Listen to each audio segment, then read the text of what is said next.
बिस्मिल्लाहिर्रहमानिर्रहीम।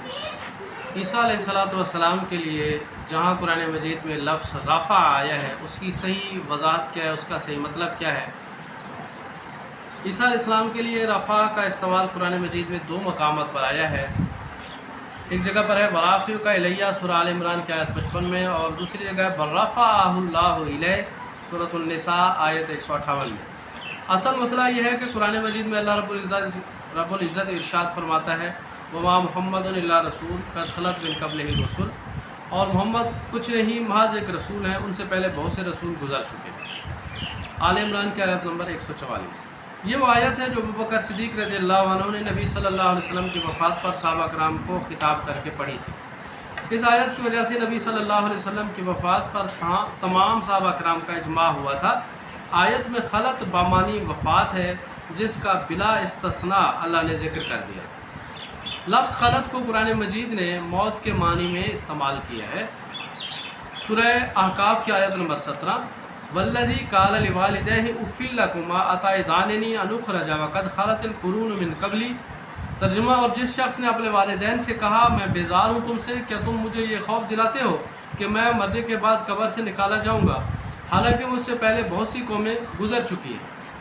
सूरह बकरा आयत नंबर 136, क़ूलू आमन्ना बिल्लाहि व मा उन्ज़िला इलैना व मा उन्ज़िला इला इब्राहीम व इस्माईल व इसहाक़ व याक़ूब व अस्बात व मा ऊतिया मूसा व ईसा व मा ऊतिया नबिय्यून मिन रब्बिहिम ला नुफ़र्रिक़ु बैन अहदिम मिनहुम व नहनु लहु मुस्लिमून।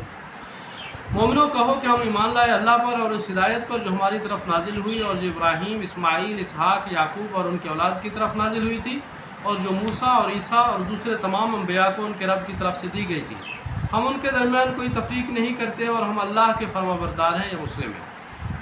इस आयत में अल्लाह ने जिन अम्बिया किराम अलैहिस्सलाम के नाम लिए वो ये हैं: इब्राहीम अलैहिस्सलाम, इस्माईल अलैहिस्सलाम, इसहाक़ अलैहिस्सलाम, याकूब अलैहिस्सलाम, मूसा अलैहिस्सलाम और ईसा अलैहिस्सलाम। इन अम्बिया अलैहिस्सलाम के नाम लेने के बाद पारा के इख्तिताम पर अल्लाह ताला ने फरमाया तिलका उम्मतुन कद खलत, सूरह बकरा की आयत 141। ये एक जमात थी जो गुजर चुकी। देखिए, दूसरे अम्बिया के साथ साथ अल्लाह ताला ने ईसा अलैहिस्सलाम का भी जिक्र फरमा दिया कि वह दुनिया से गुजर चुके, जिस तरह ये दूसरे अम्बिया अलैहिस्सलाम गुजर चुके हैं, यानी इस दुनिया में अपनी ज़िंदगी की मुकर्ररा मियाद पूरी करके वफ़ात पा गए हैं। तो यहाँ पर ईसा अलैहिस्सलाम का इस्तिस्ना खुद ब खुद ख़त्म हो जाता है। कुरान से ये बात साबित होती है कि जहाँ कहीं भी अल्लाह ने खलत को इंसानों के लिए इस्तेमाल किया, वहाँ खलत से मुराद मौत यानी वफ़ात है। लफ्ज़ खलत को आप मज़ीद देख सकते हैं सूरह माइदा की आयत नंबर 75 में, जिसमें अल्लाह ने फरमाया मल मसीह इब्न मरियम इल्ला रसूल कद खलत मिन क़ब्लिही रुसूल। मसीह इब्न मरियम नहीं है, महज ये कि अल्लाह के रसूल है, यकीनन उनसे पहले रसूल गुजर चुके हैं, यानी वफ़ात पा चुके हैं। इस तरह सूरह राद की आयत नंबर 30 में देख लें, सूरह अहकाफ की आयत नंबर 18 और 21 में देख लें, तो यहाँ पर आपको मालूम हो जाएगा कि खलत के मानी जो है ये वफ़ात के हैं या मौत के हैं। कुरान ने कहीं भी ये नहीं कहा बर्रफ़अहुल्लाहु इलस्समा, बल्कि फरमाया बर्रफ़अहुल्लाहु इलैह, यानी ये लोग ये कहना चाहते हैं कि अल्लाह आसमान पर बैठा हुआ है, नौज़ुबिल्लाह। तो अल्लाह ने तो कुरान मजीद में बर्रफ़अहुल्लाहु इलैह कहा है, बर्रफ़अहुल्लाहु इलस्समा नहीं कहा। हालांकि अल्लाह ताला अपनी शान के लिहाज से हर जगह है, इसलिए कि ये सारी कायनात उसके कब्ज़ा कुदरत में है। तो अर्रहमान अलल अर्श इस्तवा जो है, इसके मानी ये करना कि अल्लाह ज़ात के लिहाज से अर्श पर मुस्तवी है, कुरान की दूसरी आयत के ख़िलाफ़ है। जिस तरह ऊपर की वजाहत कर दी गई, बल्कि ये कहना चाहिए कि अल्लाह अपनी शान के लिहाज से, ज़ात और सिफ़ात के लिहाज से हर जगह मौजूद है।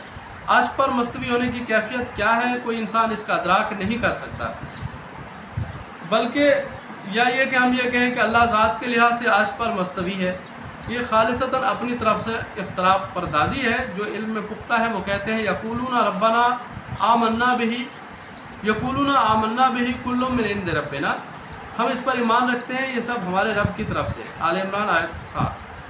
बस जितना अल्लाह ने बयान फरमाया है उस पर हमारा ईमान है, इससे हम आगे नहीं बढ़ते।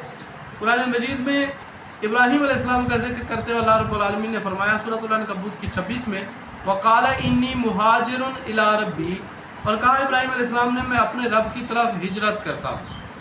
इस आयत में भी हर्फ इला आया है। क्या कोई ये कह सकता है कि इब्राहीम अलैहिस्सलाम ने आसमानों की तरफ हिजरत की थी? ہرگز نہیں. یہاں الہ بامانی قرب ہے، یعنی میں اپنے رب کی رضا کے لیے ہجرت کرتا ہوں. تو عیسیٰ علیہ السلام کے لیے آیت میں الیہ بھی درجات کی بلندی اور قربت کے معنی میں آیا ہے، نہ کہ آسمانوں کی طرف اٹھائے جانے کے معنی میں آیا ہے. قرآن مجید میں رفع کا استعمال جہاں غیر ذی الارواح یعنی غیر جانداروں کے لیے، اس کی نسبت انسانوں سے نہیں، اور نسبت کی تبدیلی سے معنی میں تبدیلی ہوتی ہے. اس لیے وہاں اگر رفع اٹھانے کے معنی میں ہے تو وہ صحیح ہے، لیکن ان سے ہم استدلال نہیں کر سکتے.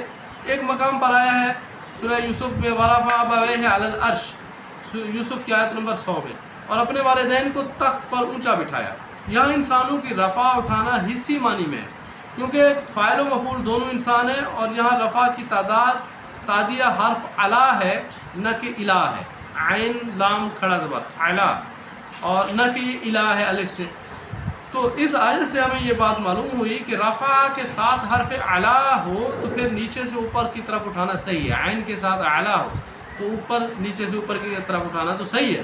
جبکہ عیسیٰ علیہ السلام کی رفع کے لیے جو لفظ آیا ہے وہ علا نہیں بلکہ الہ آیا ہے، تو یہ بات صحیح نہیں ہے، یہ صرف قرب کے معنی میں آتا ہے. اب کچھ لوگ کہتے ہیں کہ جی ما قتلوا اور وما صلبوا میں ضمیر ہا جو ہے وہ عیسیٰ علیہ السلام کی طرف راجع ہے، اس لیے بر رفع اللہ علیہ میں رفع کے ساتھ ہا کی ضمیر کا مرجع بھی عیسیٰ علیہ السلام کا جسم مبارک ہے، اس لیے یہاں پر رفع اللہ علیہ سے مراد ان کا جسم سمیت رفع ہے. تو عرض خدمت ہے کہ بے شک اللہ نے ان کے جسم سے قتل کی نفی کی ہے اور ان کی صلیب کی نفی کی ہے.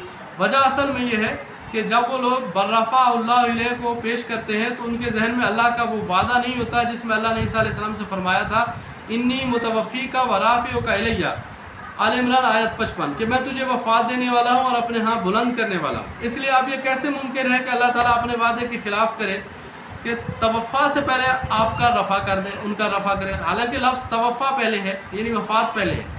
جبکہ اللہ فرماتا ہے سورۃ النساء آیت 122 میں وَمَنْ أَصْدَقُ مِنَ اللَّهِ قِيلًا، اللہ سے بڑھ کر اپنی بات کا سچا کون ہے. تو رفع کا استعمال جہاں بھی اللہ نے انسانوں کے لیے کیا ہے اور فاعل خود اللہ ہو تو وہاں بلندی درجات مراد ہے، جیسا کہ اللہ تعالیٰ ادریس علیہ السلام کے بارے میں ارشاد فرماتا ہے وَرَفَعْنَاهُ مَكَانًا عَلِيًّا، سورہ مریم کی آیت 57، اور ہم نے اسے اونچی جگہ بلند کیا.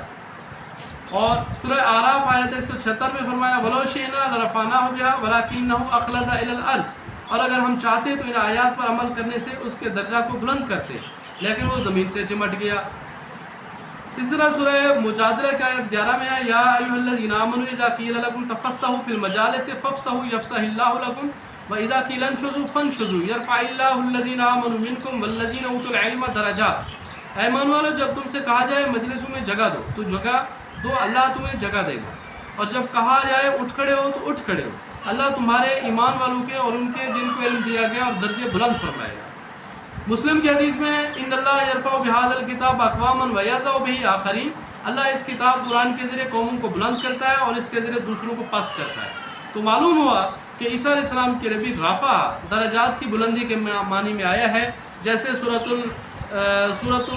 البقرہ میں آیا ہے تلک الرسل فضلنا بعضهم علی بعض منہم من کلم اللہ ورفع بعضهم درجات. یہ تلک الرسل، یہ رسول ہے، فضلنا بعضهم علی بعض، جن میں ہم نے ایک بعض کو بعض پر فضیلت دی، اور تلک الرسل فضلنا بعضهم علی بعض منہم من کلم اللہ، ان میں سے بعض کے ساتھ اللہ نے کلام کیا، ورفع بعضهم درجات، اور بعض کے درجات بلند کیے، ورفع بعضهم درجات. تو یہاں پر درجات کی بات ہے، جہاں پر بھی رفع کے معنی آیا ہے درجات کی بات ہے، چونکہ آگے اس کے آگے جو ذکر آ رہا ہے وہ بھی عیسیٰ علیہ السلام کا آ رہا ہے. آپ دیکھیں ورفع بعضهم درجات وآتینا عیسی ابن مریم البینات، اور ہم نے عیسیٰ ابن مریم کو بینات عطا کی. تو جہاں پر رفع کا معنی آیا ہے، رفع کے ساتھ عیسیٰ علیہ السلام کی بھی بات آئی ہے، تو یہاں پر درجات کے معنوں میں ہے.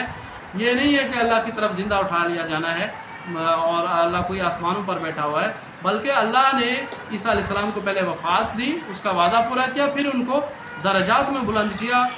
یہ اس کا صحیح مفہوم ہے.